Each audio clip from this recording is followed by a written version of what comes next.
Poco antes de las 9, Sherlock Holmes entró enérgicamente en la habitación. Sus rasgos eran muy serios, pero había una luz en sus ojos que me hizo pensar que no se había equivocado en sus conclusiones. Entonces, ¿han preparado la cena?, dijo frotándose las manos. Parece que esperas compañía. ¿Han puesto para 5? Sí, me imagino que tendremos compañía, dijo él. Me sorprende que Lord Saint Simon no haya llegado ya. ¡Ja! Me parece que oigo sus pasos en la escalera. En efecto, era nuestro visitante de la tarde el que entraba con paso ligero, colgando sus gafas con más fuerza que nunca y con una expresión muy perturbada en sus aristocráticas facciones. ¿Le ha llegado mi mensajero, entonces?, preguntó Holmes. Sí, y confieso que su contenido me ha sorprendido sobremanera. ¿Tiene usted buena base para lo que dice? La mejor posible. Lord Saint Simon se hundió en una silla y se pasó la mano por la frente. ¿Qué dirá el duque?, murmuró, cuando se entere de que un miembro de la familia ha sido sometido a semejante humillación. Se trata del más puro accidente. No puedo permitir que haya ninguna humillación. Ah, usted ve estas cosas desde otro punto de vista. No veo que nadie tenga la culpa. No veo cómo la señora podría haber actuado de otra manera, aunque su método abrupto de hacerlo fue indudablemente lamentable. Al no tener madre, no tenía a nadie que la aconsejara en semejante crisis. Fue un desaire, señor, un desaire público, dijo Lord Saint Simon, golpeando con los dedos sobre la mesa. Debe ser comprensivo con esta pobre chica, colocada en una posición tan inédita. No voy a hacer ninguna concesión. Estoy muy enojado, y he sido utilizado vergonzosamente. Creo que he oído un timbre, dijo Holmes. Sí, hay escalones en el rellano. Si no puedo persuadirle de que sea indulgente con el asunto, Lord Saint Simon, he traído a un abogado que puede tener más éxito. Abrió la puerta e hizo pasar a una dama y un caballero. Lord Saint Simon, dijo, permítame presentarle a los señores Francis y Moulton, la señora, creo, ya la conoce. Al ver a estos recién llegados, nuestro cliente se levantó de su asiento y se puso muy erguido, con los ojos bajos y la mano metida en el pecho de su gabardina, como una imagen de dignidad ofendida. La dama se había adelantado rápidamente y le había tendido la mano, pero él seguía negándose a levantar la vista. Tal vez fuera bueno para su resolución, porque su rostro suplicante era uno al que era difícil resistirse. «Estás enfadado, Robert», dijo ella. «Bueno, supongo que tienes motivos para estarlo». «Por favor, no te disculpes conmigo», dijo Lord Saint Simon con amargura. «Oh, sí, sé que te he tratado muy mal y que debería haberte hablado antes de irme, pero estaba un poco nerviosa, y desde el momento en que volví a ver a Frank aquí no sabía lo que estaba haciendo o diciendo. Solo me extraña que no me haya caído y desmayado allí mismo ante el altar. Quizás, señora Moulton, quiera que mi amigo y yo salgamos de la habitación mientras nos explica este asunto. Si me permite dar una opinión, comentó el extraño caballero, ya hemos tenido demasiados secretos sobre este asunto. Por mi parte, me gustaría que toda Europa y América se enteraran de los derechos del mismo. Era un hombre pequeño, enjuto y quemado por el sol, bien afeitado, con una cara afilada y un comportamiento alerta. Entonces voy a contar nuestra historia de inmediato, dijo la dama. Frank y yo nos conocimos en el 1884, en el campamento de Msekire, cerca de las Rocosas, donde papá estaba trabajando en una concesión. Estábamos comprometidos, Frank y yo, pero un día papá se hizo rico y ganó un montón de dinero, mientras que el pobre Frank tuvo una mina que se agotó y quedó en nada. Cuanto más rico se hacía papá, más pobre era Frank, así que al final papá no quiso oír hablar de nuestro compromiso por más tiempo, y me llevó a Frisco. Sin embargo, Frank no quiso tirar la toalla, así que me siguió hasta allí y me vio sin que papá se enterara de nada. Si lo hubiera sabido, se habría enfadado, así que lo arreglamos todo por nuestra cuenta. Frank dijo que él también iría a hacer su fortuna y que no volvería a reclamarme hasta que tuviera tanto como papá. Entonces le prometí que lo esperaría hasta el fin de los tiempos y me comprometí a no casarme con nadie más mientras él viviera. ¿Por qué no nos casamos ahora mismo?, dijo él, y entonces me sentiré seguro de ti, y no reclamaré ser tu marido hasta que regrese. Bueno, lo hablamos, y él lo había arreglado todo tan bien, con un clérigo listo para la ocasión, que lo hicimos allí mismo, y entonces Frank se fue a buscar fortuna, y yo volví con papá. Lo siguiente que supe de Frank fue que estaba en Montana, y luego se fue a buscar oro a Arizona, y después supe de él en Nuevo México. Después llegó una larga historia en el periódico sobre cómo un campamento de mineros había sido atacado por los indios apaches, y allí estaba el nombre de mi Frank entre los muertos. Me desmayé y estuve muy enferma durante meses. Papá pensó que tenía una enfermedad y me llevó a la mitad de los médicos de Frisco. No hubo ni una sola noticia durante un año y más, así que nunca dudé de que Frank estuviera realmente muerto. Entonces Lord Saint Simon vino a Frisco y nosotros fuimos a Londres, y se arregló un matrimonio, y papá estaba muy complacido, pero yo sentía todo el tiempo que ningún hombre en esta tierra tomaría el lugar en mi corazón que se le había dado a mi pobre Frank. Aún así, si me hubiera casado con Lord Saint Simon, por supuesto que habría cumplido con mi deber con él. No podemos ordenar nuestro amor, pero sí nuestras acciones. Fui al altar con él con la intención de hacer de él una esposa tan buena como estuviera en mí serlo. Pero podéis imaginar lo que sentí cuando, justo al llegar a las barandillas del altar, miré hacia atrás y vi a Frank de pie y mirándome desde el primer banco. Al principio pensé que era su fantasma, pero cuando volví a mirar, seguía allí, con una especie de pregunta en los ojos, como si me preguntara si me alegraba o lamentaba verle. Me sorprende que no me haya caído. Sé que todo estaba dando vueltas, y las palabras del clérigo eran como el zumbido de una abeja en mi oído. No sabía qué hacer. ¿Debía detener el servicio y hacer una escena en la iglesia? Volví a mirarle, y pareció saber lo que estaba pensando, porque se llevó el dedo a los labios para decirme que me quedara quieta. Entonces le vi garabatear en un papel y supe que me estaba escribiendo una nota. Al pasar por su banco al salir, le dejé mi ramo de flores, y él me puso la nota en la mano cuando me devolvió las flores. No era más que una línea en la que me pedía que me uniera a él cuando me hizo la señal de que lo hiciera. Por supuesto, no dudé ni un momento de que mi primer deber era para con él, y decidí hacer todo lo que me indicara.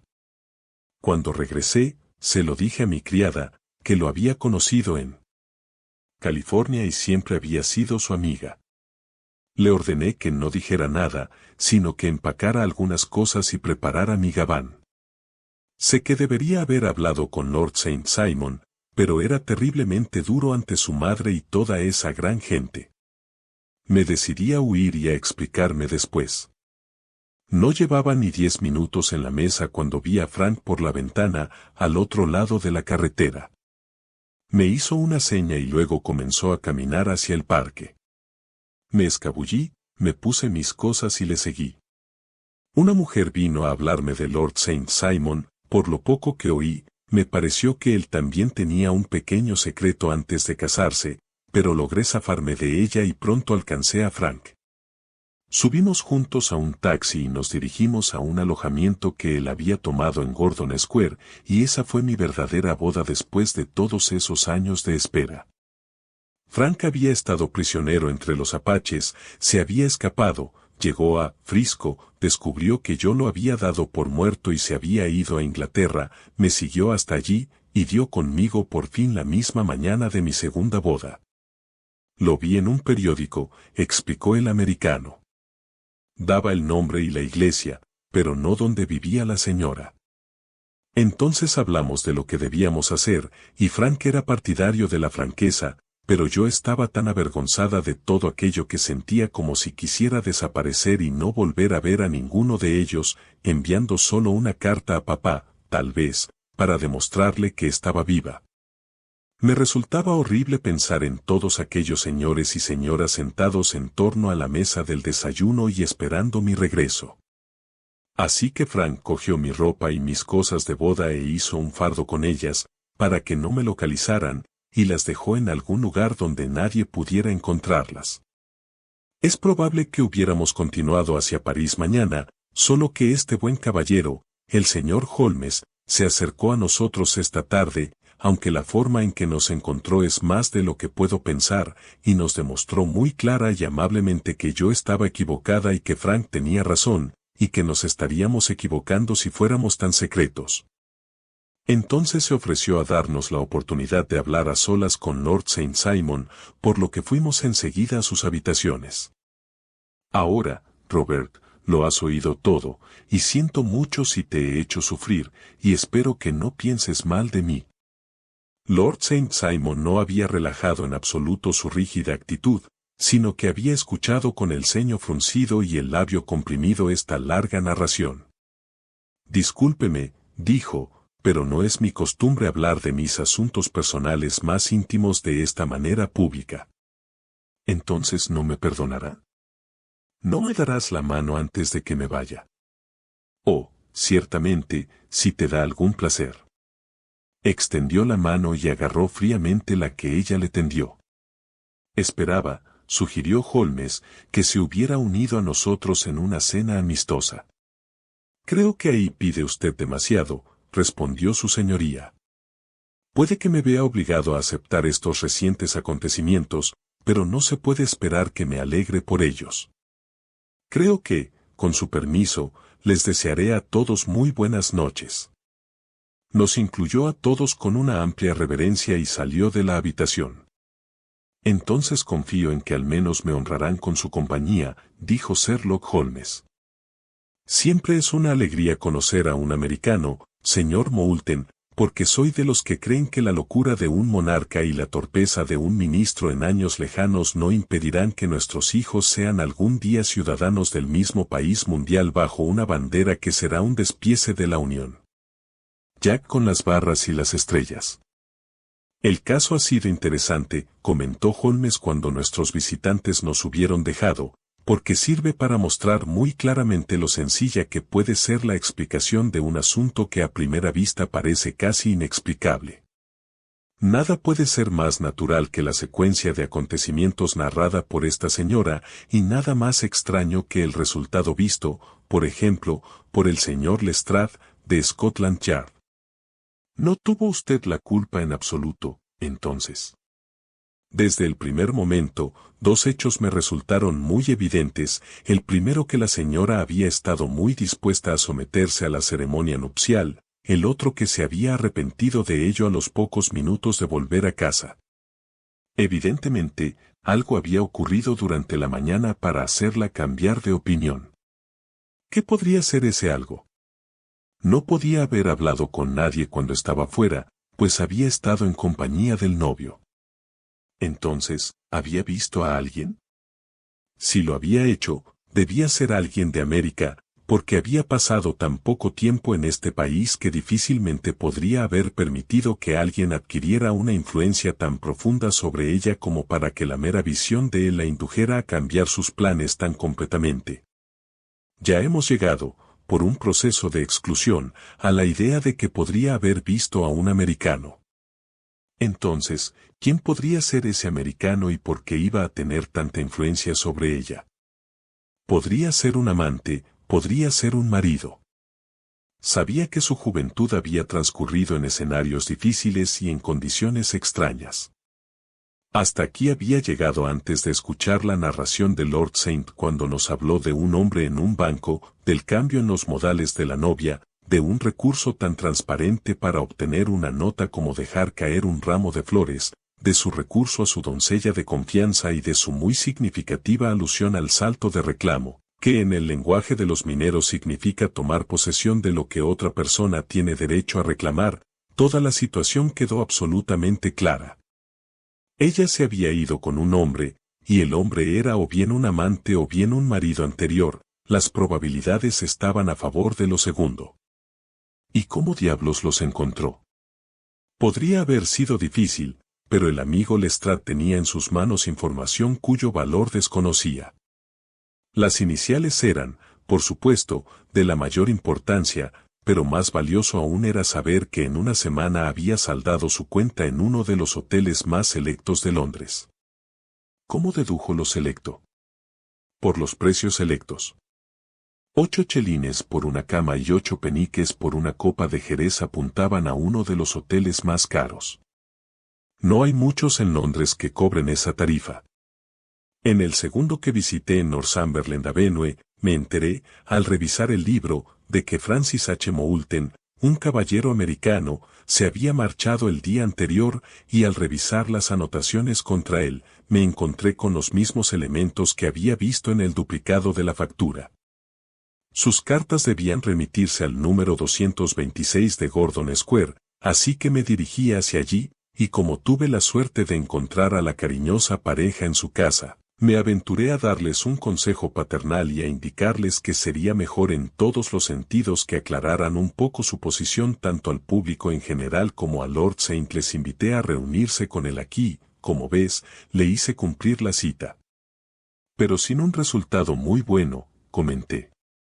Su conducta no fue ciertamente muy amable. Ah, Watson, dijo Holmes, sonriendo, quizá usted tampoco tendría mucha gracia si, después de todas las molestias del cortejo y la boda, se viera privado en un instante de esposa y de fortuna. Creo que podemos juzgar a Lord Saint Simon con mucha misericordia y dar gracias a nuestras estrellas por no encontrarnos nunca en la misma situación. Acerca tu silla y pásame mi violín, pues el único problema que nos queda por resolver es cómo pasar estas sombrías tardes otoñales.